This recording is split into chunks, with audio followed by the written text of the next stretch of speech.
Oh, hey guys, so another vlog, and I wanted to address long distance relationships, because this is something that I get asked about all the time, because a lot of people know that I was in a long distance relationships for 2 years, and I feel like it's like major for some people, like, how do you do with long distance relationships, and what do you do, and how do you make it work, and all that kind of stuff. So I'm going to address it. Again, you guys must know I never rehearse. I'm just talking from my head.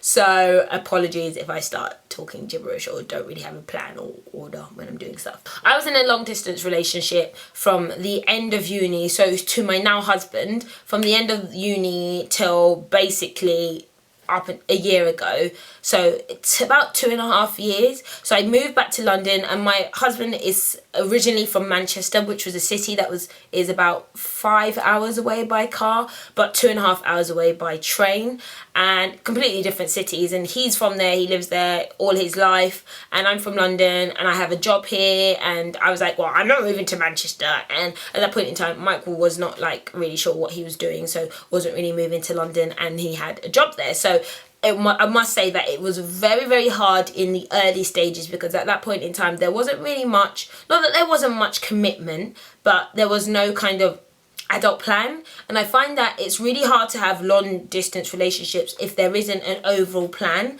like what's the deal. And I know that that's the worst case to be in, when you don't know if you're actually going to be with someone forever, if you don't know if you're going to marry them, if you don't know how much, I'm going to turn the light on, oh lord, not.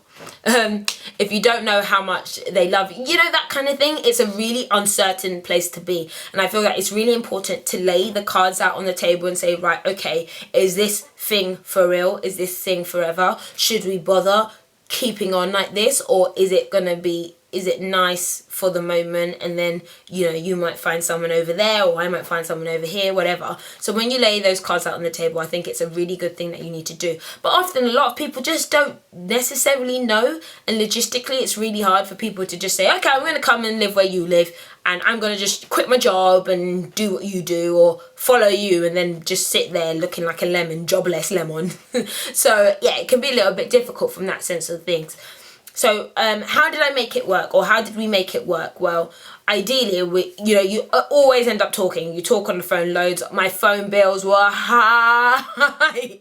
Like, phone bills are high. But then obviously you've got Skype, so we used to Skype all the time, every day, and that was really good. And it's a great way to build your relationship, from being more than just like physical, and more than just goo goo gaga in each other's eyes. You just like learn to communicate a lot more there. And actually sometimes, like, even now, it's like, because we used to talk on the phone for like an hour, 2 hours here and there, but we don't do that now. The phone calls are like 2 seconds long. But if I haven't seen Mike for a day or something, or he goes to Manchester for a weekend, it's like, it's really fun. Again, it's like, oh, let's talk on the phone for an hour or so. Like, what are you doing? I don't know. What are you doing? I don't know.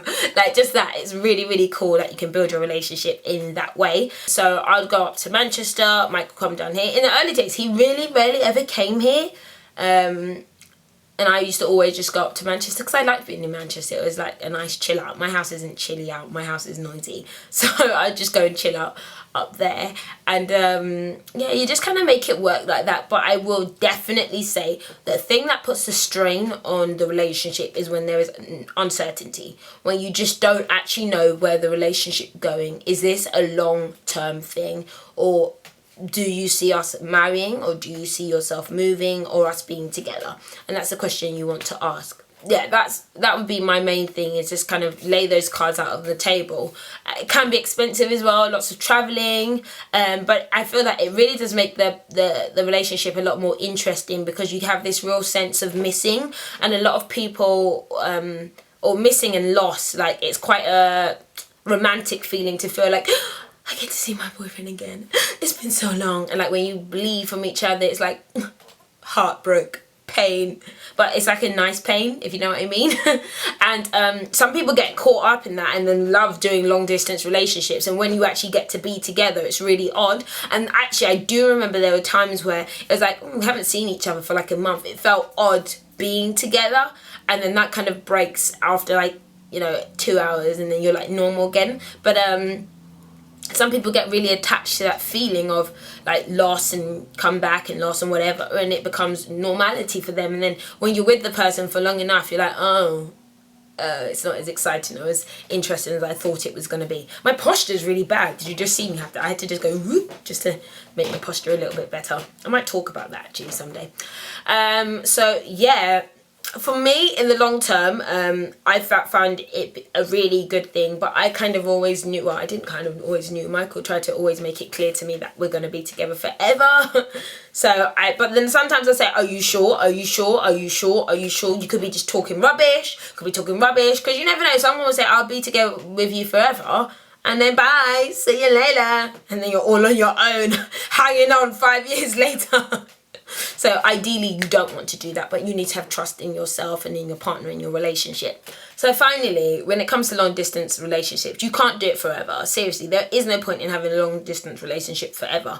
You really need to start putting practical things into place to actually make your relationship work, and for you to move to where each other is going to be. Often the deciding factor is looking for work. So either, if you guys don't mind which place you move, you need to work out, both start applying for jobs in both locations and start interviewing and getting yourself work and a base in the location. For me, I already had a job in London, and I know that I feel like I could build my career more in London, and I believed for my husband there's way more opportunities for what he does in London. It's a much bigger city than Manchester, and it's just more earnings here. So London was the choice for us, and my family are here. Most of his family are actually down south, other than his parents.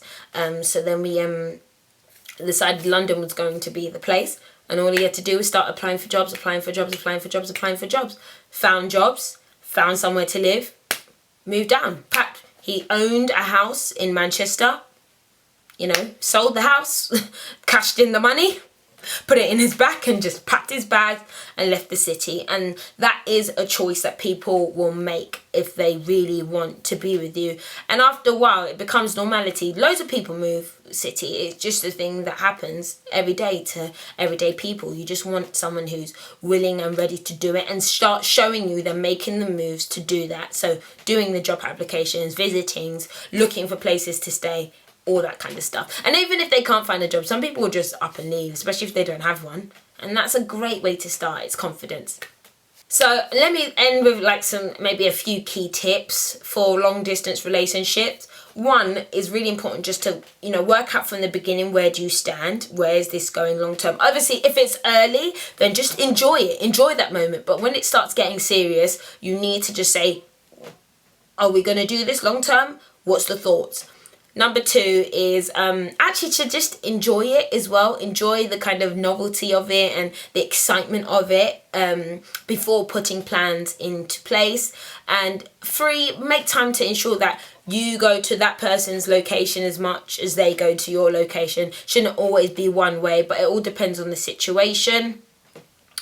And four, start making active moves to become one, because long distance relationships are not, the most sustainable thing. And I'm talking when you're hitting 5 years, you need to really start working it on. Mine was 2 years, could have done longer, but I needed plans in place, like a ring on my finger, to feel confident, down the road.